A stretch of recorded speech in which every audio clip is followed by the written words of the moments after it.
قرآن آپ کو کنیکٹ کرتا ہے آپ کے ذکر کے ساتھ. جیسے بھائی نے کہا کہ I am not mentally well. اب ان کی زندگی میں کون کون سے پرابلم ہیں, کون کون سے ایشوز ہیں, وہ اس کے اندر کہیں لکھے ہوئے ہیں. میری زندگی میں کون سا پرابلم ہے, اس کے اندر کہیں لکھا ہوا ہے. آپ کی زندگی میں, آپ کے بچوں کی لائف میں, کسی کی بھی ینگسٹر کی لائف میں کون کون سے اندر فیئرز ہیں یا ڈریمز ہیں, ایمبیشنز ہیں, وہ بھی اس کے اندر لکھے ہوئے ہیں. اس سے باہر نہیں ہے جو آپ سوچ رہے ہیں, بیکاز یہ آپ کی ڈیزائننگ ہے. اس سے باہر آپ کیسے جا سکتے ہیں؟ سو اس کے اندر لکھا ہوا ہے وہ. لیکن اب وہ لینا ہے اس کے اندر سے آپ, تاکہ آپ آن لائن ہو جائیں اللہ کے ساتھ. اس کے لیے یہ لکھا ہوا ہے اللہ نے کہ یہ کرنا پڑے گا. سورہ اعراف 7 آیت 204. بسم اللہ. وَإِذَا قُرِئَ الْقُرْآنُ اور جب فَاسْتَمِعُوا. قرآن پڑھا جائے, وَإِذَا قُرِئَ الْقُرْآنُ when the Quran is recited, فَاسْتَمِعُوا لَهُ. listen to it carefully. اب آپ ڈیسائیڈ کریں کہ آپ کون ہیں. آپ پڑھ کے سنانے والے ہیں یا سننے والے ہیں. اللہ کرے, اور میری یہ دعا ہے کہ جتنے لوگ سن رہے ہیں وہ سب پڑھ کے سنانے والے بن جائیں, کیونکہ یہ سنت رسول صلی اللہ علیہ وسلم ہے. اللہ کے رسول صلی اللہ علیہ وسلم نے لوگوں کو آزاد کیا تھا, ان کے پاؤں پہ کھڑا کیا تھا.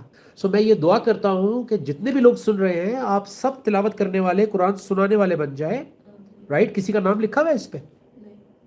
تو یہ سنت رسول صلی اللہ علیہ وسلم ہے. He said, بلغوا عنی ولو آیا, convey my risalat even if it is one ayat. If you have started practicing one ayat, if one ayat is in your life and you have memorized it also and you have understood it and you're also performing it, then convey it to people.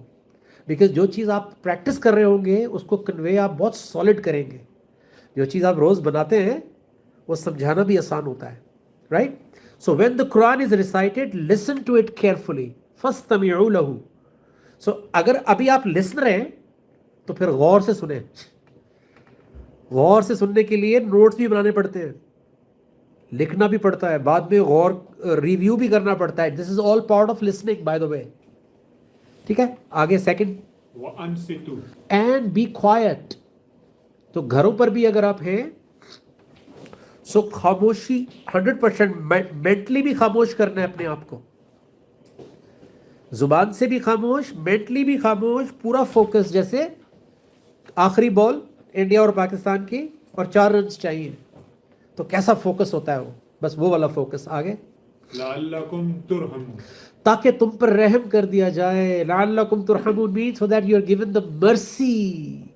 سو یہ مرسی کے اندر ہی basically ذکر ہے, یا ذکر کے اندر مرسی ہے.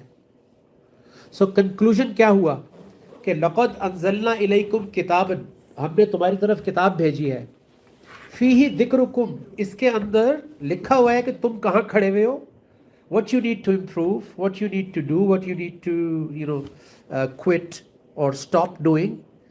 اور فیہ ذکرکم افلا تاکلون. So start using your intellect, اپنی عقل استعمال کرنا شروع کر دو. اس کا مطلب ہے جو بھی سن رہا ہے, اگر ابھی تک آپ نے زندگی میں قرآن سے اپنی لوکیشن دیکھنی شروع نہیں کی, اگر آپ نے اپنی زندگی کو قرآن سے ویریفائی کرنا نہیں شروع کیا, تو عقل استعمال نہیں کی. Allah is seeing, I am not seeing that. میں کیوں کہوں گا یہ, آئی ول نیور سے دیٹ. اللہ یہ کہہ رہے ہیں افلا تعقلون, کیا تم عقل استعمال نہیں کرتے ہو؟ اور عقل میں کیا کیا ہے؟ سننا, 3 چیزیں اللہ نے بولی ہیں, سننا, ابصار اور فیصلہ, ڈیسیژن. یہ 3 چیزیں ہیں کہ سنو, ایویلیویٹ کرو, اینڈ پھر ڈیسیژن لو, اس کو اون کر لو, اڈاپٹ کر لو.